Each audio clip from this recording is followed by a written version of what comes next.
There is the finger jab, there is the punch, there is the back fist, and then low.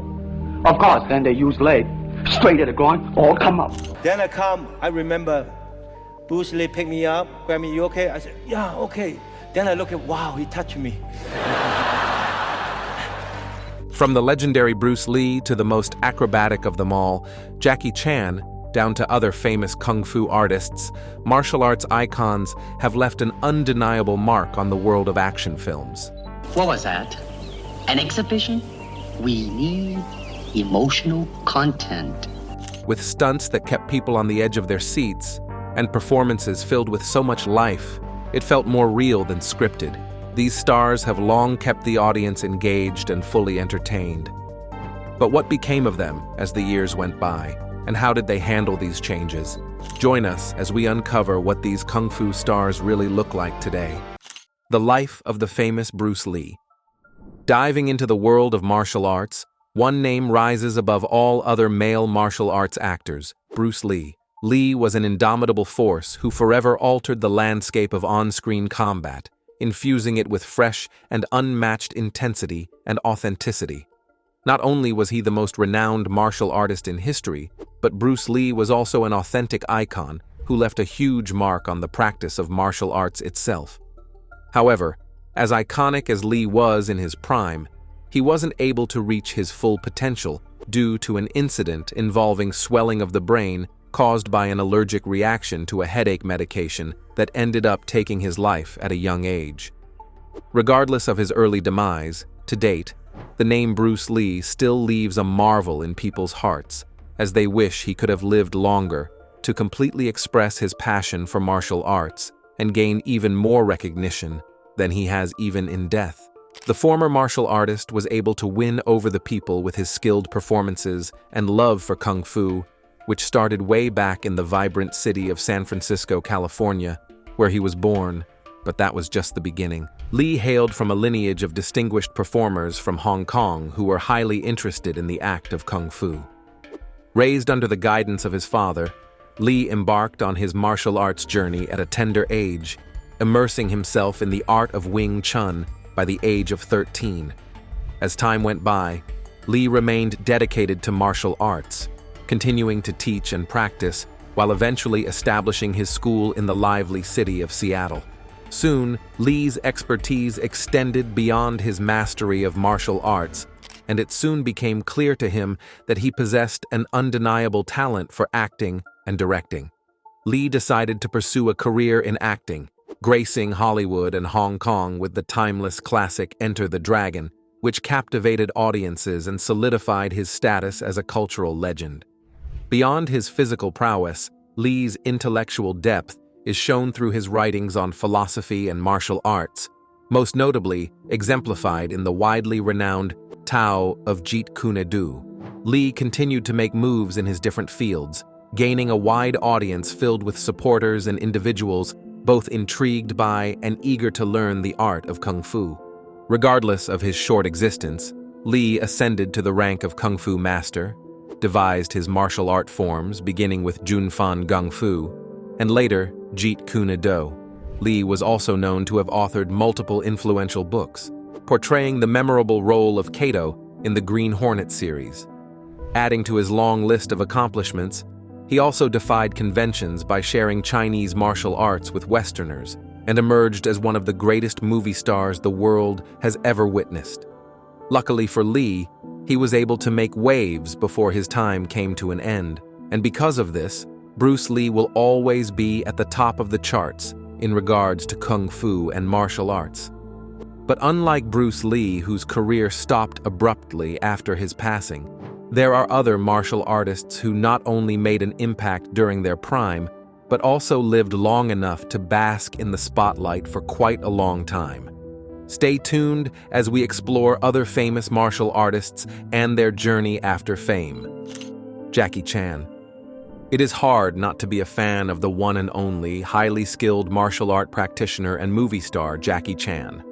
This incredible individual has earned his place as a true legend, captivating audiences by fearlessly performing all of his stunts throughout his inspiring and intriguing career. even at the cost of enduring numerous bone-crushing injuries. As time passed, Chan made sure to put his passion for martial arts on full display with his outstanding performances. Chan is renowned for his awe-inspiring acrobatic style and innovative use of weaponry in his performances. Hailing from Hong Kong before entering the film industry, he was one of the 7 little fortunes from the China Drama Academy at the Peking Opera School, where he studied acrobatics, martial arts, and acting. In a film career spanning more than 60 years, he has appeared in over 150 domestic and international movies, leaving a huge impression on the global film industry and establishing himself as a multifaceted actor, martial artist, and director. Let's dive into how all these accomplishments came about. Starting as a humble stuntman, Jackie Chan's unwavering determination and tireless work ethic quickly drove him to the forefront of the cinematic world. In 1978, he skyrocketed to fame with his remarkable portrayal of the legendary Wong Fei-hung in the film Drunken Master, a role that gave him widespread attention and popularity. With an irresistible blend of flawless martial arts skills and comedic finesse, Jackie Chan carved a unique niche that would define his unparalleled performances. Over the years, he has graced the silver screen with his presence in a multitude of movies, including the beloved Rush Hour, the thrilling Police Story, and the animated gem Kung Fu Panda, among many others. Continuously captivating audiences with his extraordinary abilities, Jackie Chan's cinematic journey has been nothing short of mesmerizing. In recent years, Chan has also ventured into the music industry, showcasing his singing talents through a series of albums. He is also a dedicated philanthropist, supporting numerous charitable endeavors and proudly serving as a UNICEF Goodwill Ambassador. With so many accomplishments in his bag, Chan is regarded as one of the most iconic and influential martial artists in the history of cinema. However, behind his immense success, Jackie Chan has also faced his fair share of challenges, enduring injuries sustained while making his films and openly discussing his battles with depression. Back in his prime, Chan took on uncountable action hero roles where everything had to be done on set due to the absence of CGI.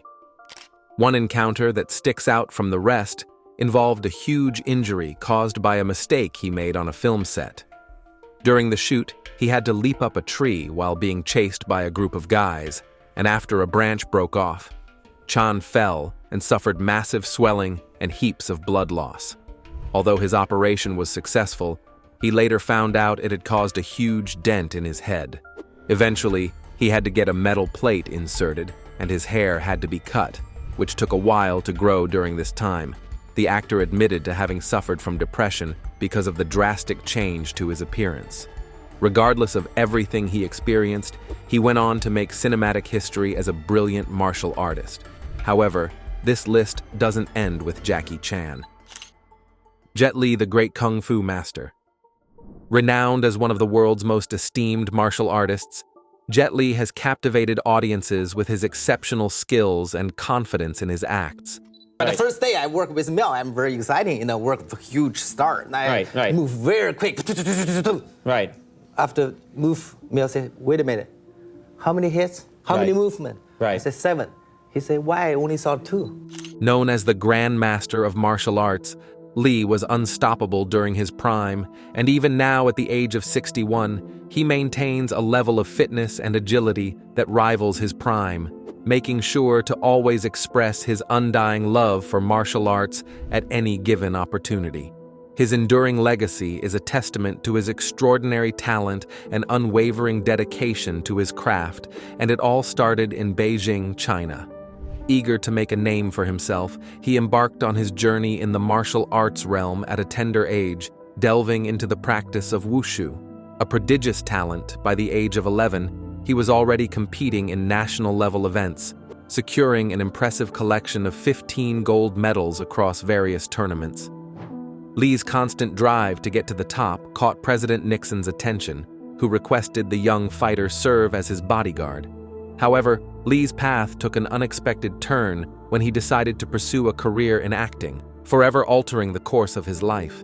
His debut in the 1982 blockbuster, The Shaolin Temple, pushed him into the spotlight as a rising star in the film industry.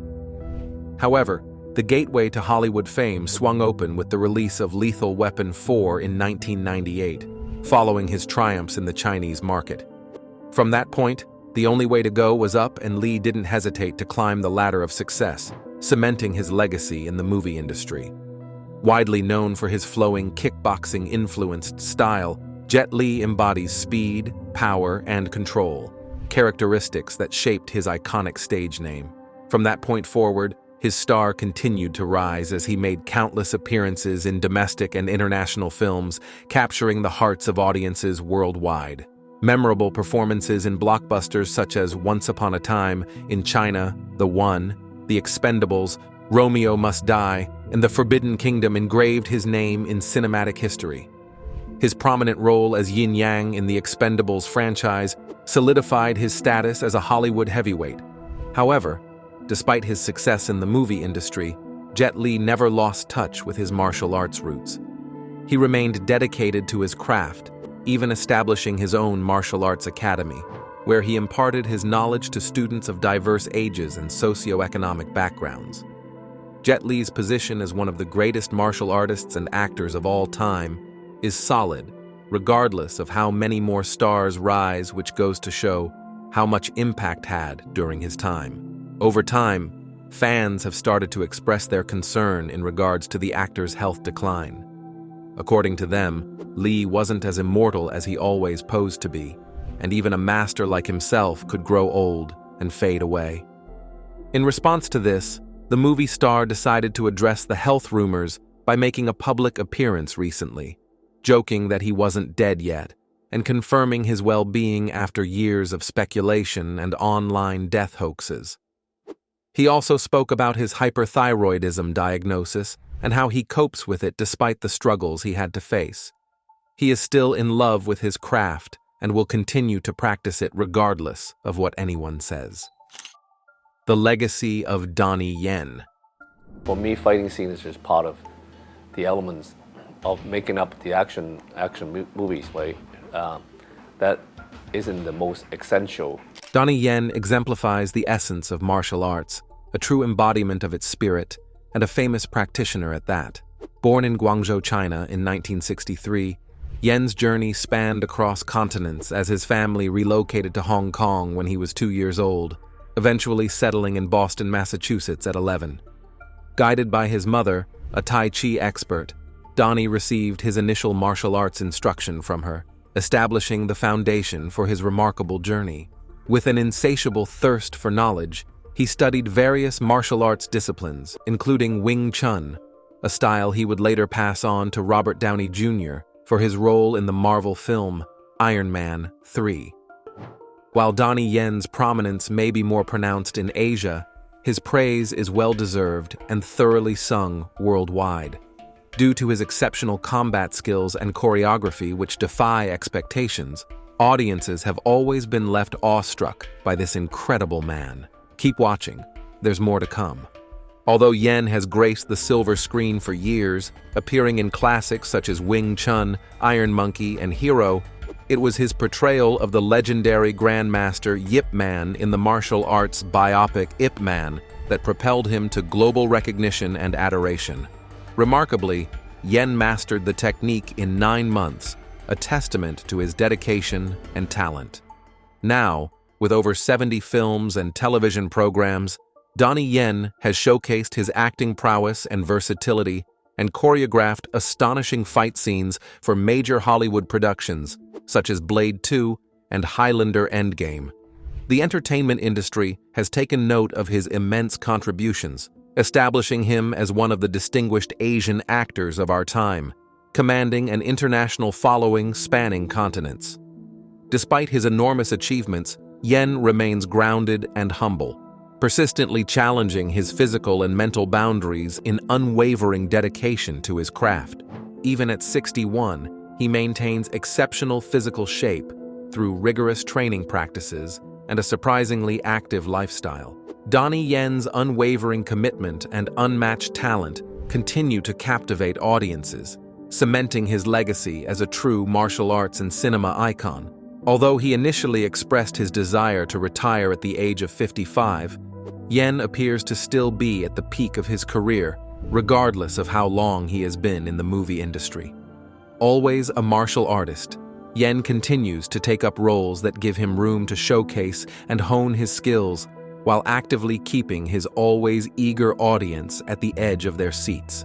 Yen's love and passion for martial arts cannot be overemphasized or exaggerated, as he makes sure to be as loud about his craft as he can be at any given time or place.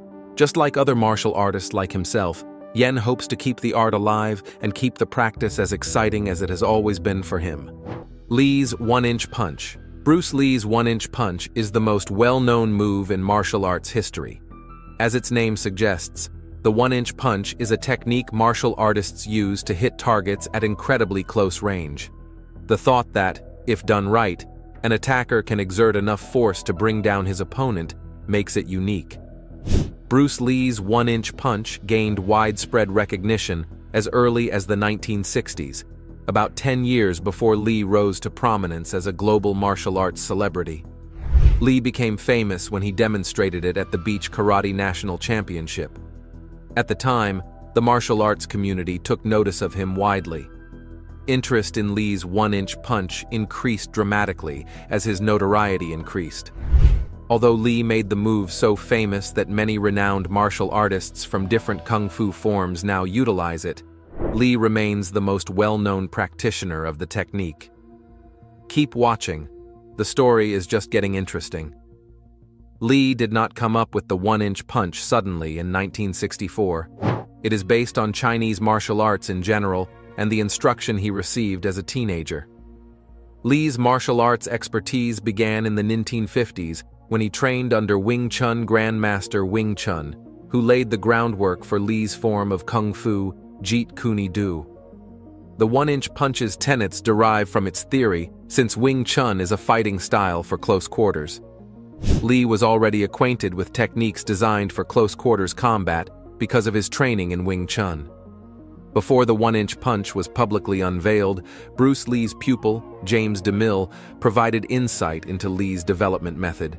He claimed that Lee developed an enhanced version of an already known Wing Chun move.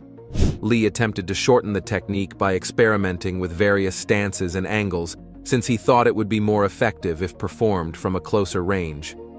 Eventually, they found a combination that worked.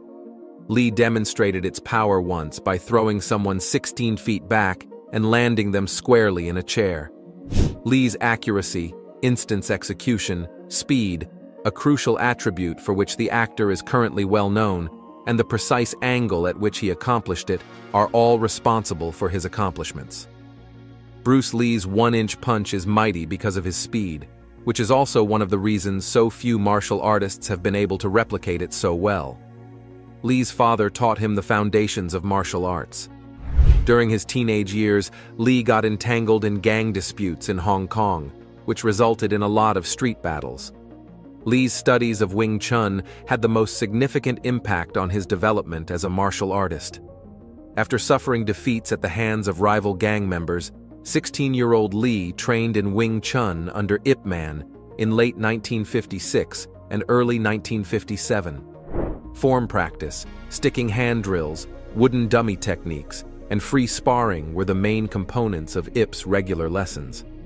The classes followed no predetermined schedule. Between 1956 and 1958, Edward, the coach of the St. Francis Xavier's college boxing team, trained Lee in boxing.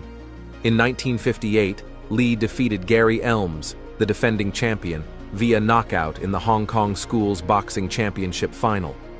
Following his relocation to the U.S., Lee was significantly impacted by heavyweight boxing champion Muhammad Ali, whose moves he observed and adopted into his style during the 1960s. Lee advocated mixed martial arts training and was especially interested in grappling. In addition to Jean Labelle, Lee received instruction from several judo practitioners in Seattle and California, including Fred Sato, Jesse Glover, Taki Kimura, Hayward Nishioka, and Wally J. He studied as much as he taught, and many of his early pupils were skilled in judo and other martial arts. On the set of The Green Hornet, Lee became friends with LaBelle and offered to teach him striking arts in exchange for learning grappling tactics. Lee's grappling tactics. Prominent grapplers Lou Thez and Ed Lewis had taught LaBelle to catch wrestling, and vital judo and catch wrestling techniques can be found in Lee's Tao of Jeet Kune Do. Ji Hanjai, the Hapkido instructor, also taught him some grappling techniques. Glover claims that Lee's main observation about judo's ineffectiveness was when it came to seizing the opponent. During their first training session, Glover demonstrated an Osoto Gari for Lee, which Lee thought was a good technique, but he didn't appreciate that Glover had to cling to Lee. Lee learned how to avoid being tackled or taken to the ground by opponents while living in Seattle. Glover said that Lee would not go to the ground if he could get you standing up. Still, Lee told LaBelle that he wished to incorporate judo into his fighting technique. He added judo throws, arm locks, and chokeholds to Jeet Kune Do, including the Osoto Gari. Lee showcased grappling moves in his films, including Way of the Dragon, where his character finishes his opponent Chuck Norris with a neck hold inspired by LaBelle. Lee felt grappling was not very useful in action choreography because it was not visually distinctive. In addition, Lee and Han Jae trade grappling techniques in Game of Death, and Lee uses wrestling to subdue Kareem Abdul-Jabbar's character. The training regimen of the Great Gama, an Indian not all. The Dragon Flag Bruce Lee was an extreme sportsman. According to his widow, Linda Lee, he would watch TV athletes perform full splits and never miss an opportunity to work out. Bruce's wife claimed that he would practice and hone his talents virtually every minute of the day. He knew he would need to put in a tremendous deal of practice and exercise to be the best martial artist in the world. Building up his core was Lee's top priority out of all the muscles in his body, since he felt that the stomach region, or core, is involved in practically every movement and is crucial in martial arts. Lee created what is now known as the Dragon Flag in his honor to strengthen his core. It is regarded as one of the most challenging core workouts available if you can't figure it out. Since Lee didn't play around, though Lee is said to have been able to sustain his entire body on the edge of a bench with only his shoulders touching anything, while the rest of his body remained perfectly rigid and horizontal to the ground, Stallone may have popularized the move in Rocky IV. These days, martial artists worldwide use Bruce's Dragon Flag exercises as a standard because of his ability to make martial artists understand the value of having strong core muscles. Stay tuned. The best part of the video is just around the corner. Lee's superhuman strength. Bruce Lee's sheer power is one of his accomplishments that many people fail to recognize. Although it may seem apparent that a martial artist must possess strength, most people are unaware of Bruce Lee's actual level of strength. Most people think that having very massive muscles equates to strength. Most likely, when you imagine someone who is powerful, you envision someone roughly 6 feet tall with more muscles than they could need. But Bruce Lee was a tiny man, but he possessed strength beyond the reach of most people's imaginations. Examining his training bags is a simple method to demonstrate this. Bruce practiced punching and kicking with training bags like other people do, but he would devour these packages in an instant. He would frequently pound through or rupture standard punching bags to the point where it became inconvenient for him to use them. Bruce would therefore have to locate denser, heavier sacks that would not break under the impact of his extraordinary power. Remember that a typical punching bag weighs roughly 50 kilograms. However, Bruce frequently had to utilize bags weighing more than 135 kilograms. According to reports, Bruce was able to kick these bags many feet into the air, which just served to highlight how amazing things are. Bruce could send these sacks moving, but if you tried to kick one yourself, they probably wouldn't move more than an inch or two when you made contact. Bruce Lee understood the human body like a pro. Not only could he perform an astonishingly high quantity of push-ups, but he could complete them with just one hand. He was once put through a test to determine how many push-ups he could complete. Bruce boldly decided to go further and challenged himself to perform push-ups with just 2 fingers. He accomplished more than 200 push-ups in this try. Later, he set a higher standard and accomplished at least 100 push-ups using his thumb. If that weren't enough, he frequently performed hundreds of pull-ups with just one hand. But there's still another awe-inspiring accomplishment. Bruce Lee could perform more than 1,500 consecutive push-ups without pausing if you were to judge him only on his standard form. Although that is utterly unbelievable, that is the reality. There was no man like this. That's not all. Bruce Lee enthusiasts have long known this, but those unfamiliar with martial arts might not. Bruce Lee was acclaimed as one of the world's best martial arts actors when he shot to fame in the 1960s and 1970s, but he came dangerously close to failing in the film industry. You might wonder why, since he was just too quick. Filmmakers could not capture Bruce Lee's movements in real time when they worked on The Green Hornet, one of his most well-known TV series. We now own cameras capable of recording at 30, 60, 120, or even 240 frames per second. However, most cameras in the 1960s and 70s had trouble recording film at a speed of only 24 frames per second. As a result, most of Bruce Lee's fight scenes appeared incorrectly in the film. As the filmmakers soon discovered, Bruce could throw 9 punches in a second. In addition, he had a 6-second kickoff speed. Bruce appeared motionless in numerous combat scenes because capturing his movements on a camera that could only capture 24 frames per second at most was difficult. Producers on the set then claimed that the footage they captured showed Bruce standing still as his foes descended around him. In actuality, though, his talent was too outstanding for the movies to match. The filmmakers had to ask Bruce to slow down so they could follow him properly, which helped to correct the dilemma. But even after that, his movements appear quite hazy on camera. If you enjoy watching martial arts movies, you've watched Karate Kid before. When you watch the movie again, you probably remember a scene where Daniel LaRusso practices using chopsticks to capture flies. What looks easy on the surface turns out to be quite challenging. Bruce Lee, though, would go one further. Regretfully, there was never a flawless photo of this accomplishment. However, according to reports, Bruce Lee would throw pieces of rice into the air and use chopsticks to catch them. He took this action to sharpen his reflexes in the most remarkable manner imaginable. He was reportedly very expert at it, seeing the rice practically every time it was thrown into the air. His reflexes were significantly quicker than any of his rivals at the moment. And after all these years, nobody has been able to equal or exceed his achievements. It seems so complex that many people today question whether Bruce Lee was able to accomplish this accomplishment at all. However, this is simply one more instance of Bruce Lee's superhuman abilities. Jeet Kune. Bruce Lee is the creator and practitioner of Jeet Kune Do, also known as JKD. It is a hybrid martial art that translates to Way of the Intercepting Fist in Chinese. It developed as a new school of martial arts philosophy from Lee's experiences in unarmed combat and self-defense and eclectic Zen Buddhist and Taoist beliefs. As an eclectic martial art, it relies on a fighting style heavily influenced by Wing Chun, Tai Chi, Taekwondo, boxing, fencing, and Jiu-Jitsu.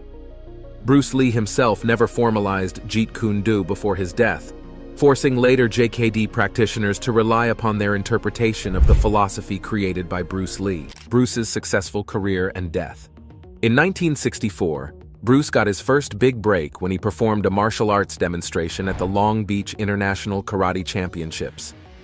His display of speed and power, including his famous one-inch punch, left the audience in shock. This event caught the attention of Hollywood, opening doors for him to pursue a career in film and television. His first major role came in the TV series The Green Hornet, where he played Kato. Although the show only lasted one season, it introduced Bruce's unique fighting style to a wider audience and planted the seeds for his future success. After The Green Hornet ended, Bruce found himself at a crossroads. Hollywood wasn't offering him leading roles, partly due to the racial biases of the time. Frustrated but undeterred, he returned to teaching martial arts and continued refining Jeet Kune Do. He also worked as a fight choreographer, lending his expertise to movies and TV shows. The movie Way of the Dragon, the most iconic martial arts scene in history, is the Bruce Lee versus Chuck Norris, which was actually filmed illegally. During this time, Bruce developed relationships with several Hollywood figures, many of whom became his students. His charisma and skill made him a sought-after teacher, even as he struggled to find his footing as an actor. In the early 1970s, Bruce decided to return to Hong Kong, where he discovered that he was already a star. His role in the Green Hornet had made him a household name in Asia, and this newfound fame led to opportunities in the Hong Kong film industry. His first major film, The Big Boss, was an instant hit, showcasing his martial arts prowess and on-screen presence. This success was followed by Fist of Fury and The Way of the Dragon, each more successful than the last. Bruce's films redefined martial arts cinema, combining intense fight scenes with an impressive exploration of philosophy and personal struggle. Bruce's growing success allowed him to take control of his career. He founded his own production company and began working on projects that reflected his vision. His collaboration with Warner Brothers on Enter the Dragon marked a significant milestone, bringing his talents to a global audience. Tragically, Bruce passed away just days before the film's release. Bruce Lee's impact didn't end when his life was cut short at just 32. In fact, it's safe to say that his death only made his legacy stronger. His movies turned martial arts into a global phenomenon and brought Hong Kong cinema into the spotlight like never before. Before Bruce, Hollywood barely paid attention to Asian actors, and when they did, it was often in stereotypical or secondary roles. Bruce changed that. His work laid the foundation for stars like Jackie Chan, Jet Li, and Donnie Yen to rise. He showed that martial arts could carry a movie and connect with audiences on a deep level, no matter where they were from. After his death, Bruce's influence didn't fade. His fight scenes became the blueprint for action choreography, studied and imitated by filmmakers across the globe. He made martial arts cool, accessible, and inspiring. Even today, directors and stunt coordinators credit Bruce Lee for how they approach action in films. His philosophy, which combined martial arts with a unique mindset of self-improvement and adaptability. With these famous martial artists still very much in love with their craft, do you think their passion was able to shape their entire lives, or was it all just a game of luck? Let us know what you think in the comment section. Remember to like, share, and subscribe for more. Also, click on the next video on your screen. You will love it.